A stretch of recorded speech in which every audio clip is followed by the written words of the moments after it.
Have a good class. Okay, thank you. Okay.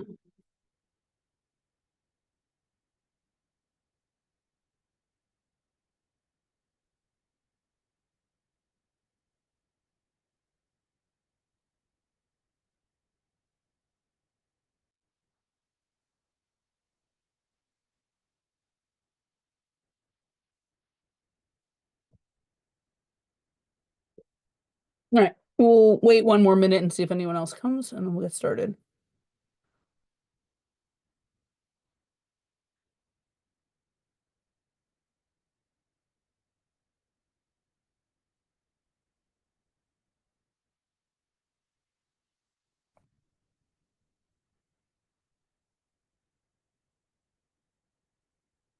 All right, let's get started.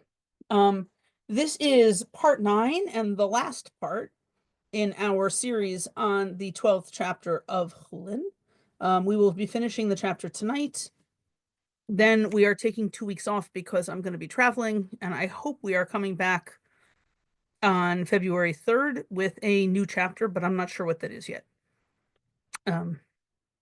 Hopefully the same chapter I have to prepare to teach at camp next summer, but they haven't decided what that is yet, so maybe not. We'll see. In any case, okay, so we start with the bright. Tana Rabbanan. Yonei shofach v'yonei aliyah chayavot b'shiluach.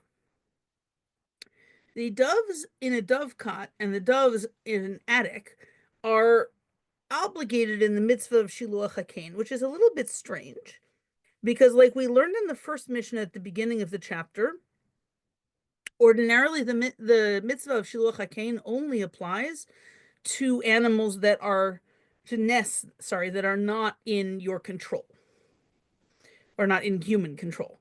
So, for example, a chicken nesting in a chicken coop, or a goose nesting in a barn, those would not be chayav in shiluach hakein because those are what the Mishnah calls mizuman. They're prepared. They're available. They're yours. So you might have thought that doves in a dovecote would be the same as chickens in a chicken coop. At least I would have. It seems, though, that in the world of the Mishnah, dovecotes seem to be a structure that you put up hoping that wild doves will colonize them. And the doves kind of come and go on their own schedule, and they're not exactly yours. But they're not exactly not yours either, and they occupy a sort of a middle space in between private property and hefker. So we're going to be exploring that a little bit tonight. But there are other aspects like how to figure out which dovecote a dove belongs to, or whether it's okay to try to tempt doves away from somebody else's dovecote. Like there are other aspects that we're not going to deal with tonight that are dealt with elsewhere in the Gemara. In any case, tonight we're dealing with the mitzvah of shiluach hakein and with the issue of stealing from a dovecote, because there's v'asurot mishum gezel mipnei darkei shalom, and the doves in the dovecote are forbidden to steal because of the ways of peace. Now that means something sort of in between forbidden to steal and not forbidden to steal. If they were really private property, then we would just say that you can't steal them because the Torah says so, because the Torah says lo tigzol, don't steal. It says lo tignov. It says there are lots of different languages for not stealing. If they were completely available, then we would just say that it's not stealing to take them. This sort of middle ground is a place where the rabbis sort of felt like, well, they're not really private property, so the Torah didn't forbid stealing, but people have some sort of expectation that they're going to receive them, so it causes fights if we allow other people to just come and take them. And so in order to keep the public peace, we're going to make some rules. And the so here the rule is, if the dove is in my dovecot, I'm supposed to get to keep it. And that is why we call stealing a violation of peace, because it's not exactly stealing, but the rabbi said not to do it because it makes everybody hate each other. Okay, now that's the Breita. We're going to explore that a little. V'ita lahad amar Rabbi Yossi bar Rabbi Chanina. So if Rabbi Yossi bar Rabbi Chanina is right, and we don't know what he said yet, so let's figure that out, and then we can finish the sentence. Chatzero shel adam konelo shelo midato. Apparently, Rabbi Yossi bar Rabbi Chanina said that the your property can take possession of things for you, even if you don't know that stuff is there. Now, there's no question, according to everybody, that if you know something is on your property and it is stuck on your property, right? It's not a live animal that could just leave whenever it feels like. And you say, my property is taking possession of that thing. There's no question, according to everybody, that that totally works. What the new thing that Rabbi Yossi bar Rabbi Chanina is telling us is that your yard can take possession of your belonging, of other people's belongings, or of things that don't belong to anybody, just because the stuff's there and now it's yours, even if you didn't never knew it was there, you never planned it to be yours. Um, but the problem is that if that's true, the dovecote is on my property, and the dove is laying eggs in the dovecote. Now, the dove herself, the adult dove, does not belong to me because she's an adult animal who is capable of flying. She can leave, come and go as she pleases. She's not really attached to the property. But the egg is stuck there. It's not able to move. So the eggs, as they're laid, should become mine, if Rabbi Yossi bar Rabbi Chanina is right. And therefore, stealing them should not be a matter of ways of peace. It should be stealing. So the Gemara says, Kari Khan, would we really read here, ki kare, the words in the pasuk, when it should happen? Prat lemezuman, which excludes nests that are prepared. Like, no, this is a prepared nest. This is a nest, which is where it belongs, in a proper animal house on my property. It's my bird in my nest. The fact that the mother bird is not necessarily mine because she might choose to leave, notwithstanding, the baby or the egg and the nest should all be mine. They're all inanimate or barely animate objects on my property.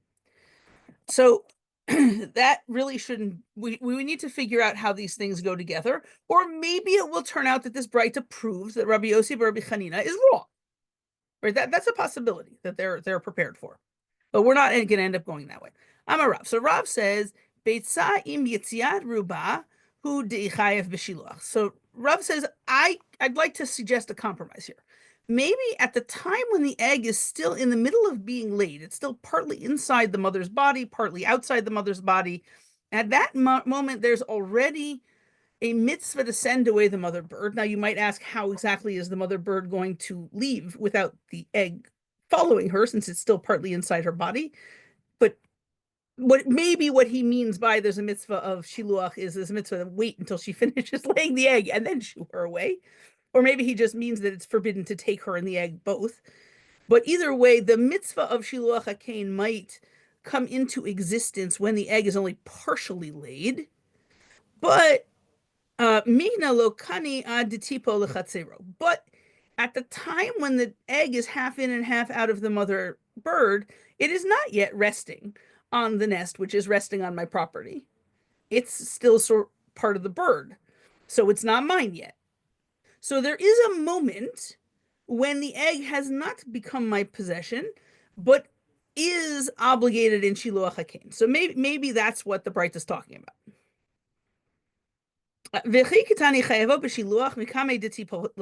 And maybe when they were said in the Breita that these eggs are obligated in sending, is talking about before she finishes laying the egg. But the problem with that is mishum gezel, because we said that whatever these eggs are that you have to send away the mother bird, somebody else is also not supposed to steal them. And if it's not mine, then why not? So maybe that is referring imam. Maybe they're not allowed to steal the mother. Although that doesn't work so well either, because as we've already mentioned, the mother, it seems like my chatzer, my courtyard, can't take possession of the mother even if I wanted to, because she could leave. Although I guess maybe I took possession of her back when she was an egg and she's still mine now. Maybe. Hard to say. In any case, Ibait Ema, alternatively, you could say Leolam Abetza. Now it's really talking about not stealing the egg. Ubetza Kevan Nafik Le Ruba Datele. And maybe once the egg is half laid, or slightly more than half laid, maybe the person who owns the dovecote already assumes that they're going to get the egg. And that actually would fit perfectly with our language of Darkei Shalom, ways of peace, because in fact, the prohibition on stealing because of the ways of peace is exactly a prohibition on taking things that I expect to be mine, even though they're not mine. So an egg that will be mine once it's finished being laid, but is currently not mine, would actually be a perfect example of that. But we have a better idea. The Hashted the Amar Rabbi Yehuda Amar Rav, but Rabbi Yehuda said in the name of Rav, Asur l'zakot bebeitzim she'ha'im revetzet alehem. He said you're not allowed to take possession of the eggs that the mother is sitting on. Without you're supposed to shoo the mother away, and then you can take the eggs. But if you take the eggs while the mother is sitting on them, that's forbidden. Shneamar shaleach ha'im, send the mother. V'hadar v'habanim tikach lach, and then it says take the babies. Right, but you're not allowed to take the babies until first you get rid of the mother.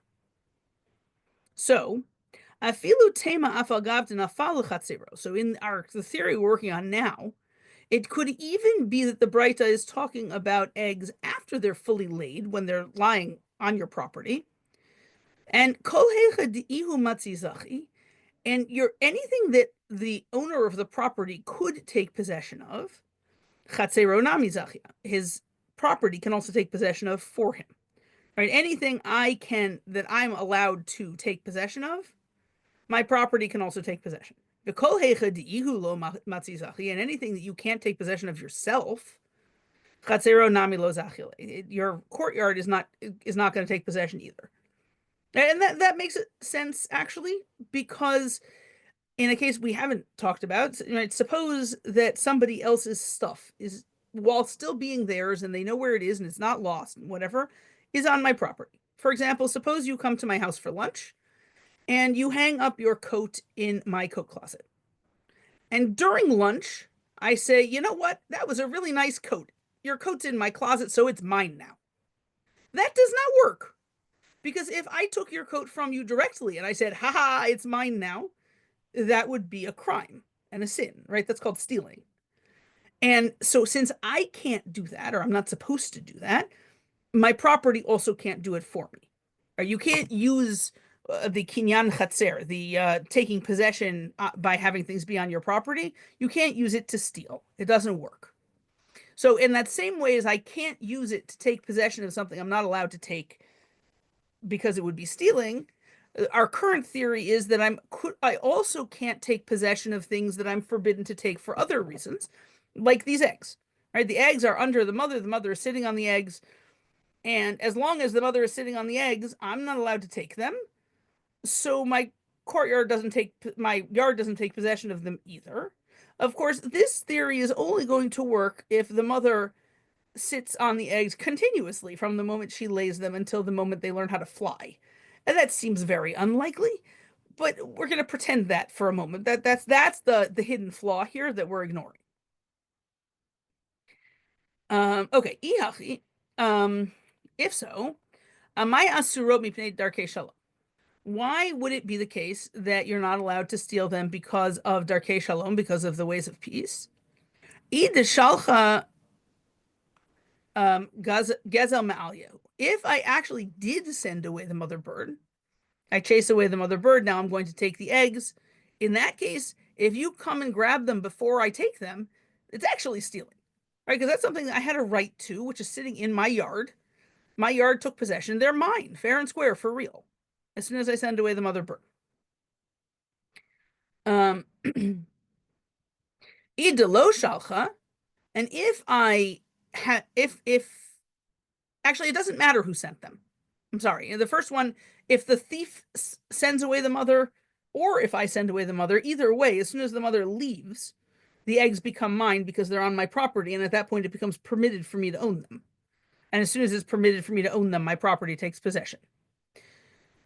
Um, so, and if the thief didn't send away the mother, then the thief is definitely violating, he may not be violating stealing from the Torah, but he's definitely violating a different Torah prohibition on taking the eggs when the mother's still sitting there. So making up a rabbinic prohibition for him to violate and saying, oh, you're violating the ways of peace, why don't we just get him for the Torah violation he's actually violating? Like, it doesn't make any sense to legislate a new rabbinic prohibition for him to violate when in fact he's already sinning against the Torah. So that theory is not going to, it would work nicely for shiluach. It's not going to work for theft, because we're not going to be able to find a case in which the thief comes and takes the eggs and didn't violate the Torah. Either they were mine and he violated the Torah by taking something that's mine, or it's not mine and he violated the Torah by taking the eggs without sending away the mother. So instead, we decide that it must be about a thief who is a child. Now, a child doesn't have an obligation to send away the mother bird. Children are exempt from all positive mitzvot, and they're mostly exempt from all negative mitzvot too. Although we try to enforce negative mitzvot on them sometimes, in order to, make society run normally. But in general, children are exempt from mitzvot. So the child, when they confront this nest that has a mother sitting on it, they don't have an obligation to send the mother away. They don't have a prohibition against sticking their hand under the mother and just taking the eggs. So maybe we're saying that that's the thing you're not allowed to, where we say that the kid's not allowed to take it because of the ways of peace. That's the only thing that would be stopping them from taking the eggs. But we have a problem with that because Katan bar darkei shalom, who is a child subject to rules about the ways of peace. We don't usually hold children responsible for following rabbinic law either. So it would be a little strange to legislate a prohibition. And if you were going to legislate a prohibition, why not legislate that they have to follow the laws of Shiluach HaKain instead? So Hachikamar, let's say this instead. Instead of saying that the child is forbidden to steal because of the ways of peace, Aviv shel chatan chayav lachzir lo mipnei darkei shalom. The adult who's supervising the child, who we are assuming here is the father, but it could just as easily be the mother or an older sibling, is responsible to return the eggs, because of the ways of peace. And the adult is certainly bound by the ways of peace. So that would work. So that seems to be the solution, right? The eggs and chicks are subject to the laws of Shiluach HaKain because you can't because my yard, doesn't take possession of them until the bird flies away. And when we say that you're not allowed to steal because of Darkei Shalom, what we mean is that even if a child steals without breaking the law, or Rashi suggests that it would also be the case if an adult steals with breaking the law, once you've taken away the eggs or the chicks, yes, you violated the law, but we're also going to make you return the eggs and the chicks to the person who owned the dovecote because of Darkei Shalom. Okay, moving on to a related story. Levi bar Simon akne perot shovcho Rav Yehuda. So Levi bar Simon sold the fruits of his dovecote. Fruits of your dovecote mean the chicks and the eggs that will be laid in the future, or will be laid in a particular period of time, whenever it is that you specified in your sale. He sold them to Rav Yehuda. As far as I know, this is the same Rav Yehuda that we had quoting his teacher Rav about a page ago. The case came before Shmuel. Rav Yehuda has two teachers. He was taught by Rav, and then when Rav died, he became a student of Shmuel, who was Rav's chavruta. It would seem this is in that latter period when Shmuel is the teacher of Rav Yehuda. So Rav Yehuda went to Shmuel and he said, I, just bought these future baby doves from Levi bar Simon. So Shmuel says it seems to Levi bar Simon, Amar le, Zil trof akan delit gepu vikaninhu. So he says to him, and him here seems to be the seller, go bang on the nest or on the dovecote so that the it should be so that the mother will rise. I'm sorry, it should not be so that the chicks will rise. That is a mistake on my part, and I apologize. So that the mothers will rise, and then you will acquire the chicks. That is what it should have said. Um, the idea seems to be, well, actually, the Gemara doesn't know what the idea is. Let's explore it with the Gemara. Lemai. So why is he supposed to go and bang on the dovecote in order to make the mothers fly away? Ila mikne. If it's in order um to buy the chicks, then liknin hule basudar. Why doesn't he just do a kinyan sudar? Kinyan sudar is a standard mechanism when you're trying to buy or sell something that's not physically available to be picked up and just taken home, either because it's too big, it's a piece of real estate or a house or something like that, or because it is an abstraction, like a responsibility, you're agreeing to take care of something for somebody, or because it doesn't exist yet, right? It's the future eggs and chicks of a a nest, right? You can't pick those up and take them with you because they don't exist yet. So why don't you just do a kinyan sudar, right? Which involves you take an object, which we saw machloket last year, whether the object is supposed to belong to the buyer or the seller. I never remember how we rule on that. But you take this object and the buyer picks it up and holds it and says, by picking this thing up, I'm buying whatever, or I'm accepting whatever responsibility. You've probably seen this done at weddings where we have the chatan do a kinyan sudar to accept responsibility for the payment of the ketubah. So, and in this case, we're suggesting that that Rav Yehuda should pick up a sudar, a kerchief, or it would work just as well with what we usually use today, which is a pen or a pen knife, something small and privately owned. And Rav Yehuda could say, I'm picking this thing up, and with this thing, you're selling me the future babies of your dovecote. So it doesn't make any sense for him to have to go bang on the dovecote in order to actually acquire the baby chicks. Ebi Yom Tov, okay, well, maybe we got the story wrong, and it wasn't about actually acquiring the chicks. Maybe it was about specifying which ones you were going to eat on Yom Tov, and you wanted to make sure they wouldn't be muktzah. And so we want you to go to the dovecote and label which birds you're going to shecht on Yom Tov. Right? Shechita is permitted on Yom Tov. We don't usually do it anymore because at this point, we almost never do shechita immediately in the vicinity of when we eat meat. Most of us never even see a shechita ever. But in principle, in a time and place where shechita is done immediately before you eat the meat, like, for example, before there's refrigeration, shechita on Yom Tov was a completely normal part of preparing Yom Tov food. But there's a muktzah problem, which is that your farm animals are generally speaking muktzah, so you were supposed to specify which ones you were going to eat on Yom Tov. But if you were going to do that, then be'omed ve'omer zev zani notel saga, it should have been enough for him to stand near the dovecote and point to some bird and say, I want that one and I want that one. Or you don't actually have to touch the doves or make them move in order to do that. Just pointing to them, which should have been adequate. So neither of those explain why Shmuel would have told them to go bang on the dovecote. So, Hanhu perechadetahav. It must be that we have here newly laid eggs or newly hatched chicks. And Levi Bar Simon is trying to sell them to Rav Yehuda, but Levi Bar Simon gufe lohava kani lahu. Levi Bar Simon himself doesn't own them yet. Right? If the mother has not yet gone off the nest, then Levi Bar Simon's dovecote can't have taken possession for him of these eggs and chicks, because, like we said, and while the mother is sitting there, he's not allowed to take possession. So the kinyan chatzer doesn't work. So what's supposed to be happening here is v'hachi amar le. This is really what Shmuel would have said to Levi Bar Simon.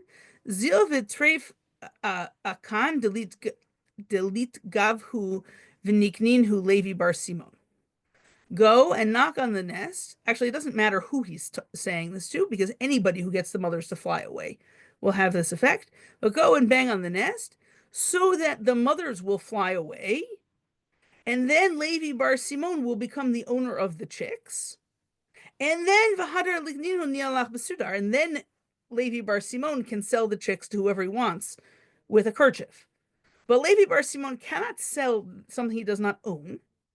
And so if the chicks are already there, they've already been laid, but they don't belong to him because the mother has never left them long enough for his courtyard to take possession of them, then you have to let that happen first by scaring the mothers away. And apparently the way you do that is by banging on the dovecote. Maybe that actually makes all of the adult birds take off simultaneously. I don't really know. Okay, here we are at our last Mishnah in the chapter. Lo yitol adam ein mal banim afil l'taher mitzora.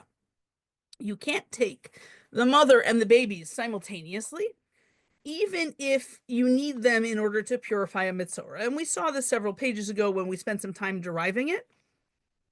But this is, I suppose, officially where that piece of information comes from. We just had it out of order.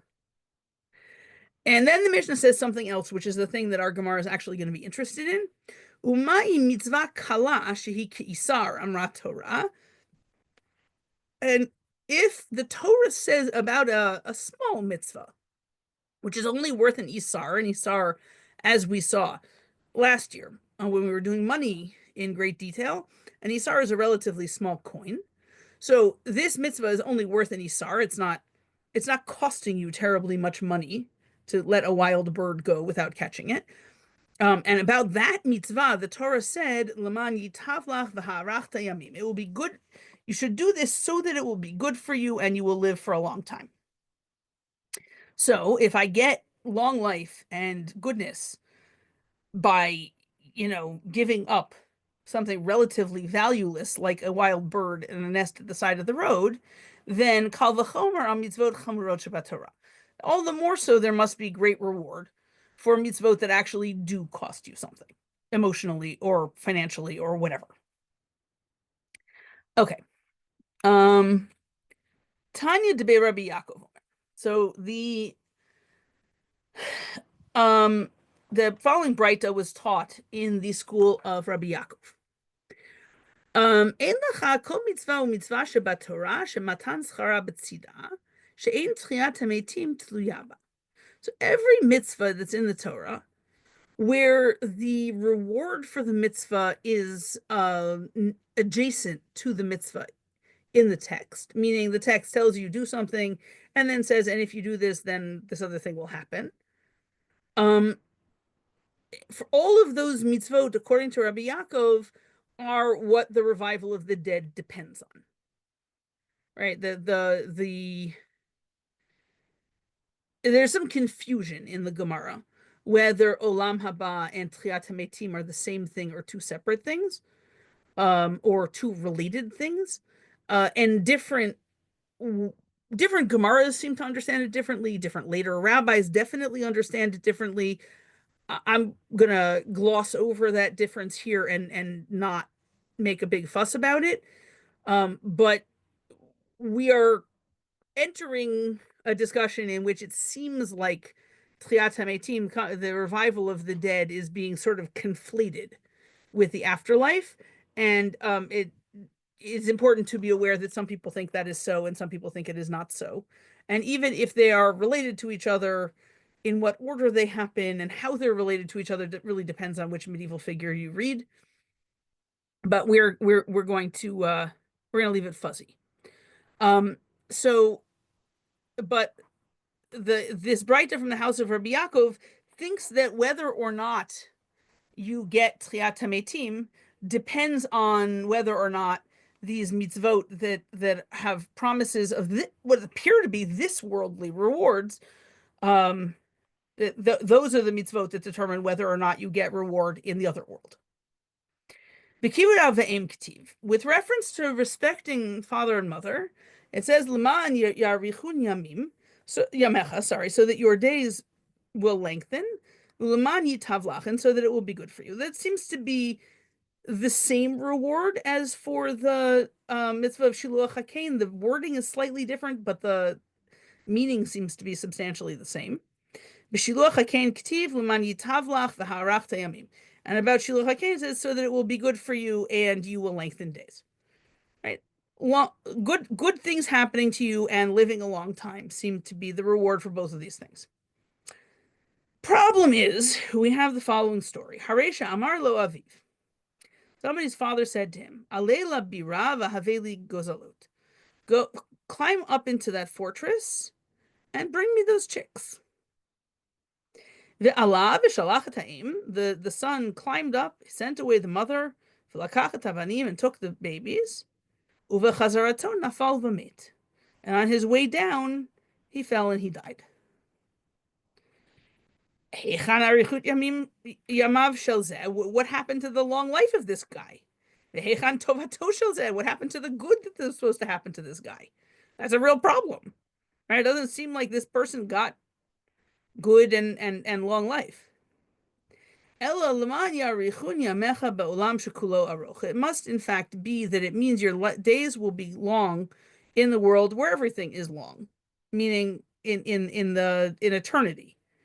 You get somehow more of eternity. I don't know how that works exactly. I don't know if we're working in different size infinities or in a different quality of infinity or just different quality of life during infinity. I don't know what that means. But they're sure that the pasuk is true, that you get length of days. They're sure this guy was doing the mitzvah, so it must be that length of days doesn't mean that you live for a long time here, so it must be you live for a long time somewhere else, so that must be olam haba. That seems to be the logic here. And so it will be good for you that the good is going to happen in a place where everything is good. Vidilma lo hava hachi. Well, that's okay, but you just proved it from a story and you don't have any details or any names. Maybe it didn't happen. Rabbi Yaakov Masechaz. Rabbi Yaakov apparently saw it happen. Remember that Rabbi Yaakov is the teacher of the school in which the Breita that we just heard quoted was recited. So it may be that his school is influenced by his having seen this event. Vidilma meharher ba'averahava. So now we're going to go through a couple of different options of ways that it might have been just for this fellow to fall to his death, even if the intention of the reward for shiluach hakein and kibud aveim, if the intention is that it gives you long life in this world, maybe this particular guy didn't deserve it. Maybe he did something wrong after he did the mitzvah that resulted in his deserving to be punished right away. So maybe he was thinking about sinning on his way down, right? And God, got him for that. He deserved to live for a long time because he listened to his father and he went up and shooed away the mother. But he also deserved to die right now because he's contemplating doing whatever he's contemplating doing. And maybe that's why he died. But the Gemara says, Machshava ra'a ein hakadosh baruch hu mitzarfa l'maaseh. Now, God in general doesn't take in bad thoughts, intention to sin, to be the same thing as a sin. God wouldn't kill you just for thinking about a sin. Although apparently that's particular to some sins and not others, because it doesn't stop us from asking the following question. Maybe he was thinking about idolatry. So I don't know if that's because thoughts about idolatry are considered to be really sinful because idolatry is more serious, or if it's just that because the whole point of idolatry is that it's a system of thought that is objectionable, maybe thinking about it is not just considering the possibility of sinning, maybe it's actually sinning if you think about idolatry. I don't know exactly what thought they're thinking of or exactly what the mechanism is here, but in any case, thinking about idolatry seems to be different than thinking about other sins. Dichtiv, it says in Yechezkel, and here we actually need the pasuk before the one that they quoted. So give me a second to find it. We're in Yechezkel 14, and the pasuk they quoted is verse 4, and I believe we need the one before it.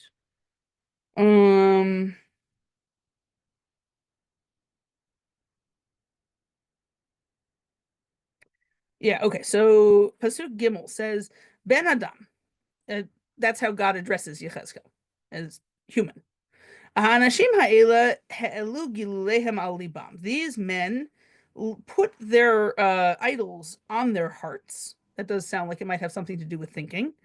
Umichshol avonam natnu nochach pneihem, and the stumbling block of their sin they put in front of their faces. Ha'idrosh idaresh lahem. Am I ha'id idarosh idaresh lahem? Am I going to allow myself to be sought by them? Lachain, daber otam. Therefore, speak to them. V'amarta alehem, and say to them, Ko amar Hashem Elohim. This is what God says. Ish mi beit Yisrael asher ya'aleh et gilulav el libo. Any man from Israel who lifts up his idols to his heart, umirshol avono yasim nochach panav, and the stumbling block of his sin he puts in front of his face. Uba el hanavi, and he comes to the prophet.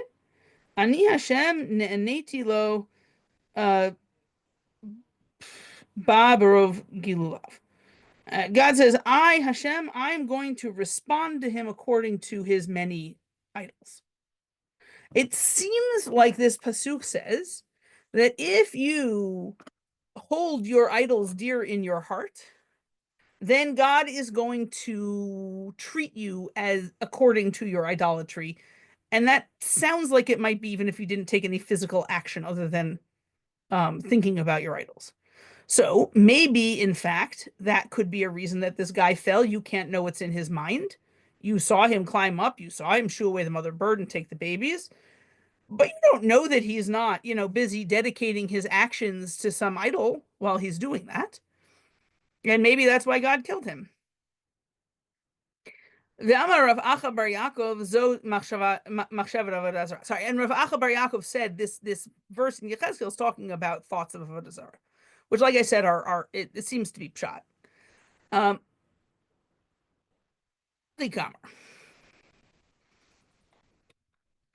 So this must be what Rabbi Yaakov and the other rabbis were thinking. If it were true that there is reward in this world for doing mitzvot, then tehani le v'tagena le. Then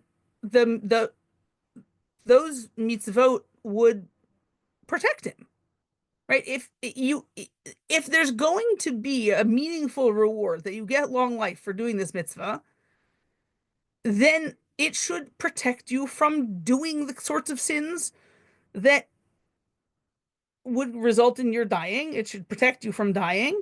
You can't say, well, it's going to give you long life unless something happens to kill you, right? That's not a meaningful reward. That's not helpful. And in the same way as a promise of long life should stop you from, I don't know, getting the plague, or it should stop a tree from falling on you, it should also stop you from having thoughts about idolatry. Or it's simply not meaningful. It should stop you from having such thoughts and being injured. Ella sechar mitzvot b'hai amaleka. It must in fact be that there is no reward in this world for mitzvot. V'ha'amar Rabbi Elazar. On the other hand, Rabbi Elazar says shluchei mitzvah inan nizokin. Right, so we have another problem. This isn't just a problem because the guy doesn't seem to be getting his reward. For that, we can say, well, that's not what the reward meant. The reward meant he's going to Olam Haba, and maybe even he fell because he's going to Olam Haba sooner, right? Like that could be logical. But Rabbi Elazar said that people who are sent to do a mitzvah don't get hurt while they're doing their mission. Right? If anybody has ever given you $1 and said, "Here, give this to tzedakah when you get to the other end of your journey," right? That's what they're trying to invoke, is that as long as you're on your way to deliver their dollar to a tzedakah box somewhere else, you are a shaliach mitzvah. You are a uh, uh, a messenger on your way to do a mitzvah, and according to Rabbi Elazar, that should protect you from getting hurt. So that should have protected this guy. But b'chazaratam shani, well, it apparently doesn't protect you on the way back. Rabbi Elazar, that's not going to work, because Rabbi Elazar actually said, "Shluchei mitzvah inan nizukin, lo halichatán v'lo b'chazaratan." Rabbi Elazar said, people who are on their way to do a mitzvah don't get hurt, either on their way there or on their way back.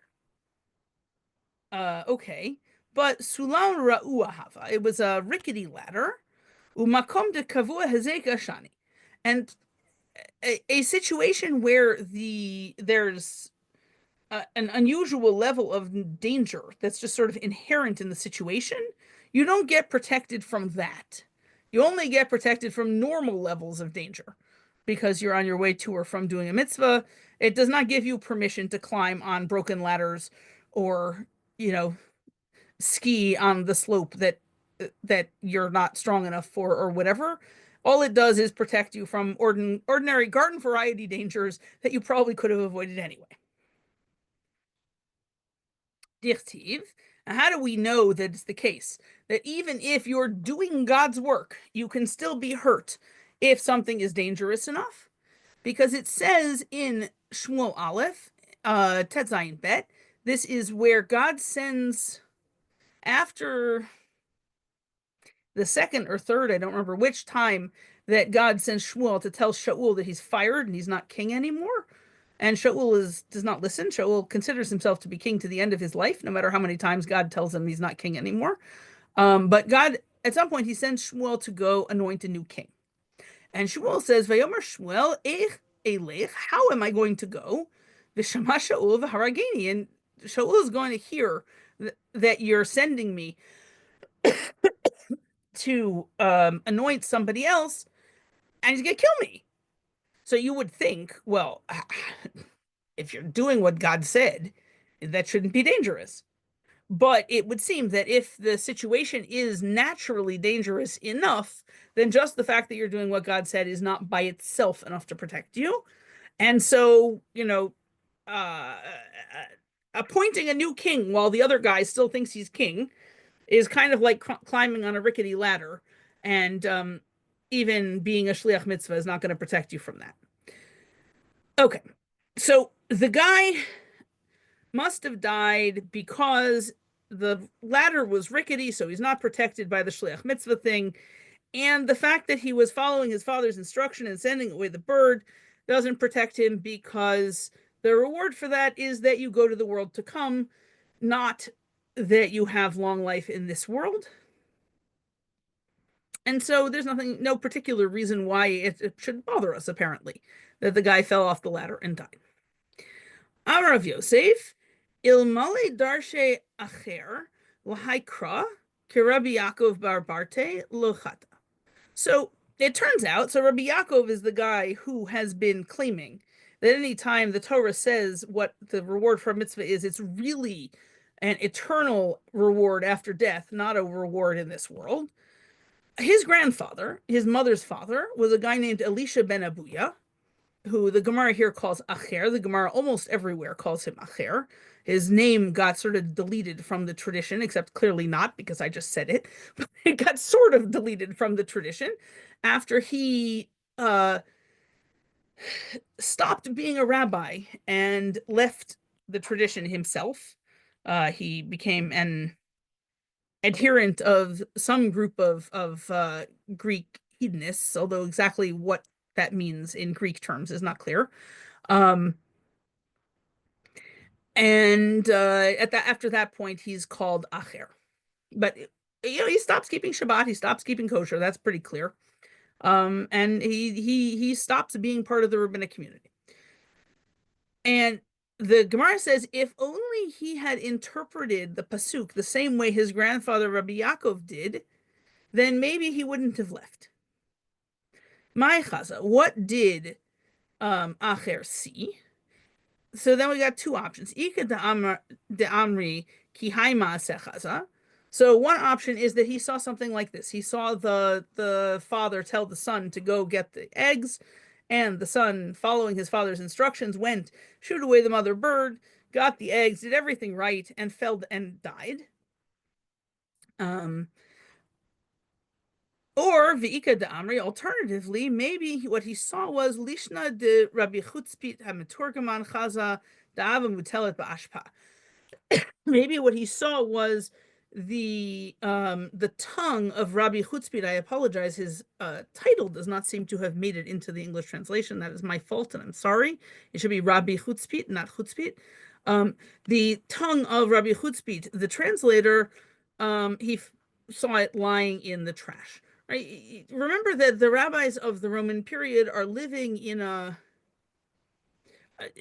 very challenging time, and it's, in addition to being physically challenging, also theologically challenging to live in a world in which the Romans are torturing and killing people for learning Torah. Right? That might make you question whether God actually protects people who learn Torah. And there are lots and lots of stories in the Talmud about rabbis being tortured or killed, either for doing mitzvot or for learning Torah.